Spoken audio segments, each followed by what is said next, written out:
Assalamualaikum warahmatullahi wabarakatuh. Saya Alfianella Barun dari kelas DKVB dengan NIM 220801501021 akan membacakan rangkuman materi metodologi desain pertemuan ke-11, yaitu metode pengujian dalam metodologi desain.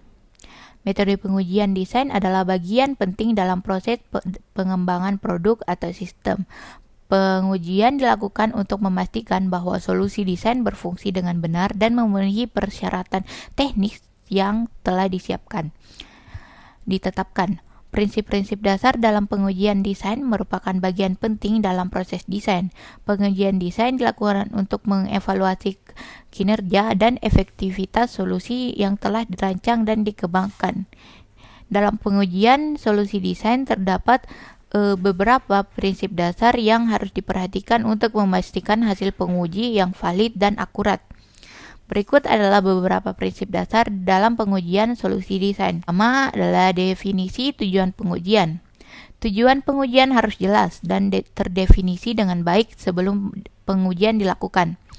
Tujuan pengujian harus sesuai dengan masalah yang ingin dipecahkan dan solusi desain yang telah dibuat.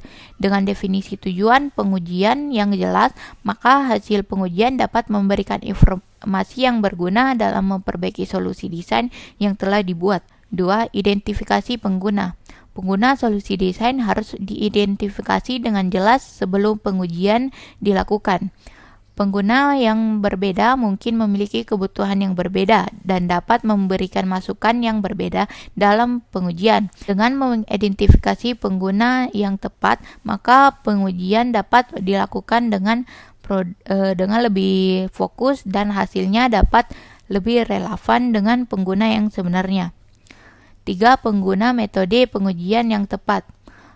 Metode pengujian yang tepat harus dipilih memastikan hasil pengujian yang akurat dan valid. Metode pengujian yang dapat digunakan harus sesuai dengan tujuan pengujian dan pengguna yang diidentifikasi. Beberapa metode pengujian yang dapat digunakan antara lain uji coba fungsional, uji coba pengguna, dan uji coba terkontrol. Keempat adalah pemilihan partisipan yang tepat. Itu partisipan dalam pengujian harus dipilih dengan hati-hati untuk memastikan hasil pengujian yang akurat dan relevan. Partisipan yang dipilih harus mewakili pengguna sebenarnya dan harus mewakili kemampuan untuk memberikan masukan yang berguna. Pemilihan partisipan yang tepat juga dapat meminimkan bias dalam hasil pengujian. Kelima adalah pengukuran hasil yang tepat, yaitu hasil pengujian harus diukur dengan metode yang tepat untuk memastikan akurasi dan validitas hasil. Beberapa jenis pengukuran yang dapat dilakukan dalam pengujian solusi desain antara lain pengukuran kualitatif dan kuantitatif. Pengukuran hasil yang tepat juga dapat memberikan informasi yang berguna dalam memperbaiki solusi desain yang telah dibuat. B. Teknik pengujian kualitas produk dan sistem. Teknik pengujian kualitas produk dan sistem adalah proses pengujian yang dilakukan untuk menilai kualitas produk atau sistem yang telah dirancang. Hal ini dilakukan untuk memastikan bahwa produk atau sistem dapat berfungsi dengan baik dan memenuhi kebutuhan pengguna serta spesifikasi teknis yang telah ditetapkan. Ada beberapa teknik pengujian kualitas produk dan sistem yang dapat digunakan. Antara lain, pertama adalah black box testing. Teknik ini digunakan untuk menguji fungsionalitas produk dan sistem tanpa mengetahui detail implementasi dan kode program yang digunakan.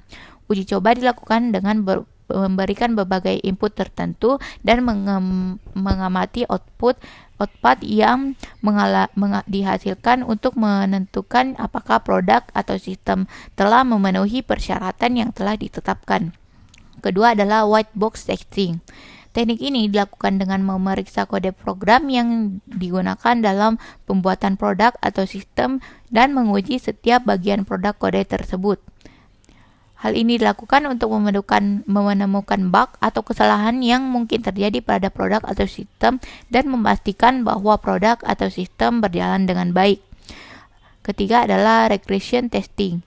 itu dilakukan untuk memastikan bahwa perubahan atau perbaikan yang dilakukan pada produk atau sistem tidak mempengaruhi fungsionalitas yang telah ada sebelumnya.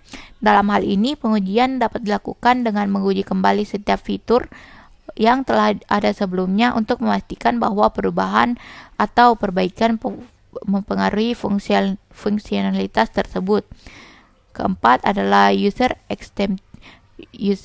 acceptance testing. Dilakukan untuk menguji produk atau sistem dengan cara meminta untuk menguji dan memberikan umpan balik terhadap produk atau sistem tersebut. Dan yang terakhir adalah kelima, performance testing. Teknik ini digunakan untuk menguji kinerja produk atau sistem dalam situasi yang berbeda-beda, seperti jumlah pengguna yang berbeda atau volume yang berbeda. Hal ini dilakukan untuk memastikan bahwa produk atau sistem dapat berjalan dengan baik dalam berbagai kondisi.